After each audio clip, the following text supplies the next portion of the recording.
का बीज आज नहीं तो कल धन की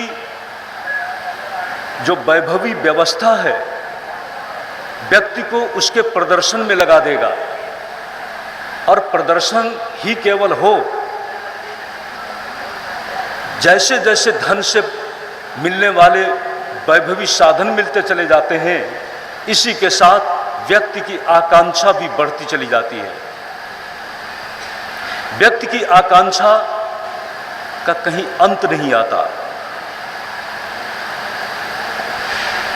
एक छोटा सा उदाहरण है। बचपन में एक कहानी पढ़ी थी,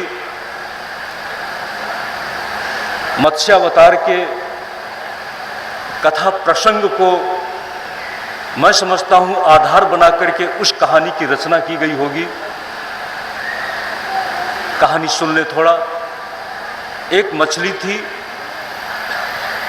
और एक मछुआ उस मछली को अपने जाल में पकड़ लेता है। उस मछली ने कहा, मुझे मारो मत, मारो मत, मुझसे वरदान मांग लो। मछुए ने कहा, तुमसे क्या वरदान मांगे? कहा, जो भी तुम वरदान मांगोगे मैं दूंगी। उसने कहा, मेरा जीवन जिस जीविका के साथ चलता है वह जीविका बड़ी ही कुत्सित है। तुम जैसे न मालूम कितनी मछलियों को मैंने मार दिया, मारने के लिए मैंने उनको न मालूम कहां कहां पहुंचाया। इसलिए मैं चाहता हूं कि मेरे एक अच्छी झोपड़ी हो जाए। उस मछली ने कहा, ठीक है, झोपड़ी के साथ हम अपना अच्छा काम कर सके ये भी वरदान दें। जिसके पास रहने के लिए जगह नहीं थी सही, उसके पास एक अच्छा मकान हो गया।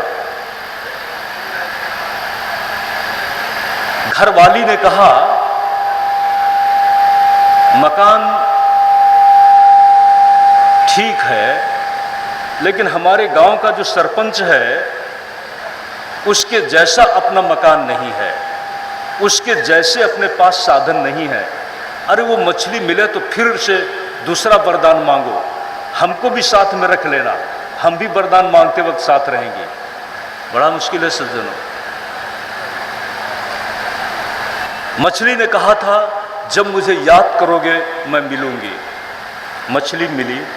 उसने कहा, मेरी घरवाली चाहती है कि गांव के हम मुखिया बन जाएं। उसने कहा, यह भी हो जाएगा। अब जो मछुआ था एक अच्छे मकान मालिक के हैसियत से उठ करके गांव का मुखिया बन गया। और मुखिया बनने के साथ अब जो उसकी पत्नी थी उसने कहा, क्या हम गांव के मुखिया हैं? हमारा गांव जिस रियासत में आता है उस रियासत का मालिक जो राजा है उसके मुकाबले तो हम कुछ भी नहीं है। उस मछली से हम क्यों न वरदान मांगे कि हम राजा